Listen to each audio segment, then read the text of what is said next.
आमिर बिन मुस्लिम एक बुजुर्ग गुजरे हैं, वो कहते हैं कि अल्लाह ताला ने मेरे दिल के अंदर एक बात डाली कि ये बता या ये पूछ कि आपके मोहल्ले के अंदर एक गोरकन रहता है जो कब्रें बनाता है और उसके अंदर मुर्दे दफनाए जाते हैं, वो कब्रें बेच देता है। उससे जाकर हाल तो पूछ के इतना अरसा हो गया तुम्हारी जिंदगी गुजर गई है, कोई वाकया तो बता कि तूने इतना अरसा जो कब्रिस्तान में गुजारा है, कोई वाकया भी आपके सामने आया है?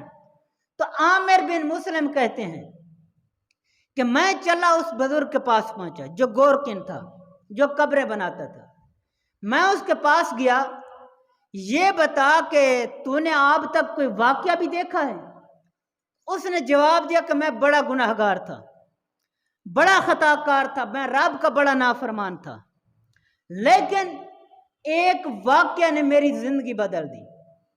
तो आमिर बिन मुस्लिम कहते हैं कि वो वाकया मुझे भी बताओ। तो वो जब जवाब देता है कि मेरा ये काम है, ये शोबा है कि मैं कब्रें बनाता हूँ, 2-3 कब्रें बनाकर क्या करता हूँ कि मैं उन्हें रख देता हूँ, वहाँ बैठ जाता हूँ। पूरे इलाके में जो फौत हो वो मैयत ले आते हैं, मुझसे कब्र खरीदते हैं, मजदूरी दे देते हैं, अपना मैयत वहाँ दफना कर चले जाते हैं।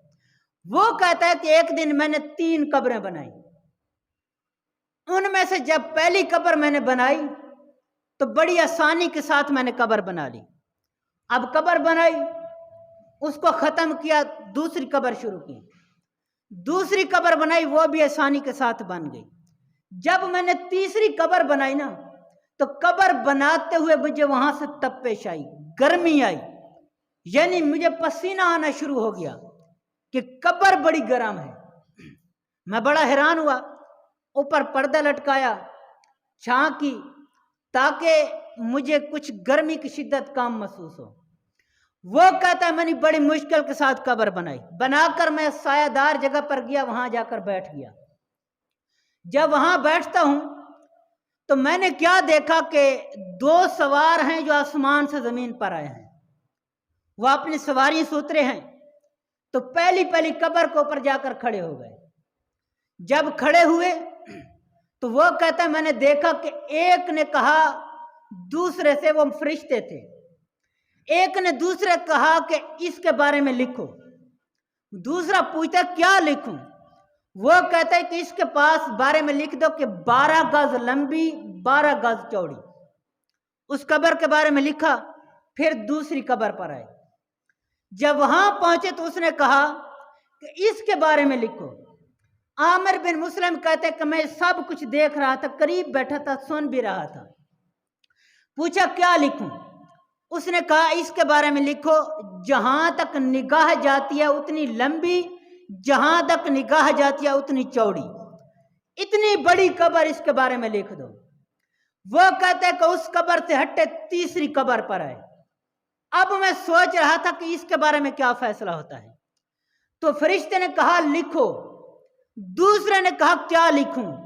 तो उसने जवाब दिया कि एक उंगली से अंगूठे के दरमियान का जो फासला है, यानी इस उंगली शहादत की अंगूठा, इसके दरमियान का जितना फासला है इतना लिखो इसके बारे में। वो कहता है कि मैं हैरान हो गया कि इतने फासले में मैयत कैसे आएगी। खैर वो दोनों जैसे आए थे वो सवारियों पर सवार हुए गायब। अब मैं सोच रहा था कि इन कब्रों में आता कौन है। वो कहता है इंतजार में बैठा था, थोड़ी देर गुजरी तो एक मैयत आई जिसको 4 आदमियों ने उठाया हुआ था और 4 आदमी उसके साथ और थे। उन्होंने मुझसे कब्र खरीदी। अब मैं देख रहा था कि कब्र कौन सी खरीदते हैं। उन्होंने पहली कब्र मुझसे खरीद ली। मैंने अपनी रकम ली तो मैंने पूछा ये बताओ ये कौन है? उन्होंने जवाब दिया कि ये मोहल्ले का गरीब आदमी था, लोग इसलिए इसकी 4 पाई के साथ जनाजे के साथ काम आए हैं। यानी गरीब था, गरीबों के जनाजे भी बड़े भारी होते हैं।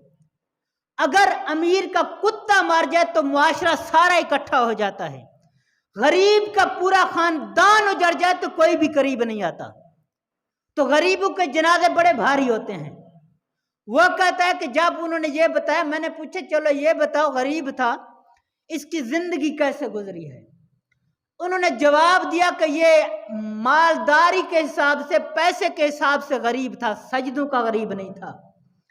इबादत गुजार था, सजदा गुजार था, तहज्जुद पढ़ने वाला था, रब को राजी करने वाला था, सजदों का गरीब नहीं था, अमीर था। तो मैंने वो रकम ने वापस कर दी, क्योंकि मैं जानता था कि रब ने इसके बारे में क्या फैसला फरमाया। 12 गज लंबी 12 गज चौड़ी उसके बारे में कब्र लिखी गई थी। खैर, उसके अंदर मैयत को दफनाया गया। दूसरी कब्र पर बैठा था कि अब कौन आता है। फिर देखा तो एक जनाजा आया, जिसके साथ अब कोई भी नहीं है, सिर्फ 4 आदमी हैं जिन्होंने जनाजा उठाया हुआ था। मैंने पूछा ये कौन है? वो कहते जानते हम भी नहीं है। पूछा ये कैसे? कहा ये मुसाफिर था, सफर करता हुआ आया है, तो ये वहां हमारे इलाके में फौत हो गया है, इसलिए इसके जनाजे में कोई भी नहीं आया। वो कहते हैं कि मैंने पूछा कि इसकी जिंदगी के बारे में, उन्होंने कहा कोई पता नहीं। फरमाया तुझे नहीं पता, मुझे पता है, ये रब का कोई वली है। पूछा वो कैसे? फरमाया इसलिए कि मैंने ये मंजर देखा है कि इसके बारे में हद निगाह तक कब्र लिखी गई है, इसकी कब्र को इतनी वसअत दी गई है, तो वो कोई रब का नेक बंदा है जिसके लिए इतनी बड़ी कब्र है। वो कहता है उसके अंदर मैयत दफनाएगी। अब तीसरी कब्र का इंतजार था, कौन आता है।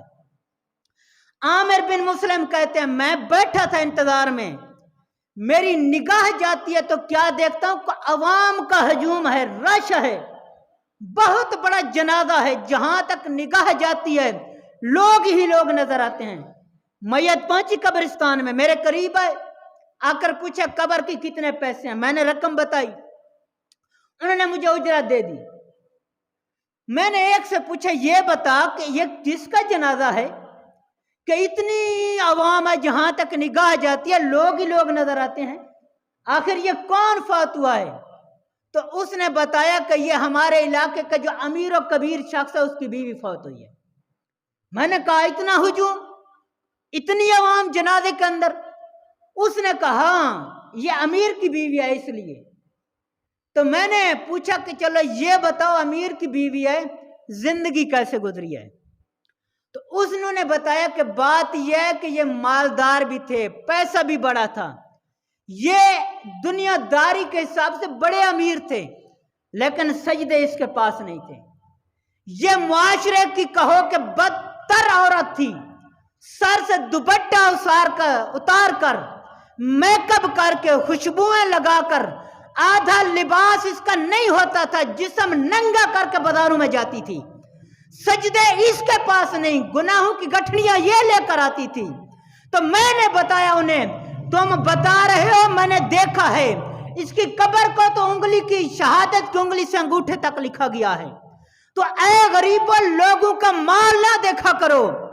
तो ये उन लोगों के लिए सबक है जो अमीर लोगों की दौलत देखते हैं, गाड़ियां देखते हैं, बंगले देखते हैं, उनके सजदों को नहीं देखते। उनकी अमीरी को ना देखो, उनके सजदों को देखो। तो सामीन मोहतरम, आमिर बिन मुस्लिम कहते हैं कि इस वाक्य ने मेरी जिंदगी बदल दी कि दुनिया के ऊपर हम बड़े मालदार होते हैं, हमारे पास बहुत कुछ होता है, लेकिन पता नहीं कब्र के अंदर क्या बनेगा। तो हम अपनी कब्र के बारे में सोचें। तो सामीन मोहतरम, हम सोचते हैं कि लोग इतने अमीर हैं लेकिन फिर भी रब की नाफरमानी करते हैं, रब उन्हें दिया जा रहा है। तो रब तबारक ताला ने जो दन का लफ्ज फरमाया है आयत मुबारक में कि हम उनकी जिंदगी को तंग कर देते हैं, यहां तंगी से मुराद कब्र की जिंदगी है कि दुनिया पर जितनी ऐश करनी है कर लो, लेकिन कब्र में जब आओगे ना तो फिर क्या होगा कि तुम्हारी दीवारों को मिला दिया जाएगा, तुम्हारी कब्र को तंग कर दिया जाएगा, वहां तुम तो अपनी साइड करवट भी नहीं बदल सकोगे। तो सामीन मोहतरम, दुनिया की तंगी पर ना जाओ, कब्र की तंगी से बचो। तो आज से हम ये सबक लेकर जाएं कि हम लोग अपनी आखिरत बनाएं। तो ये मौत जो है ये महबूब से मिलाने का मकाम है।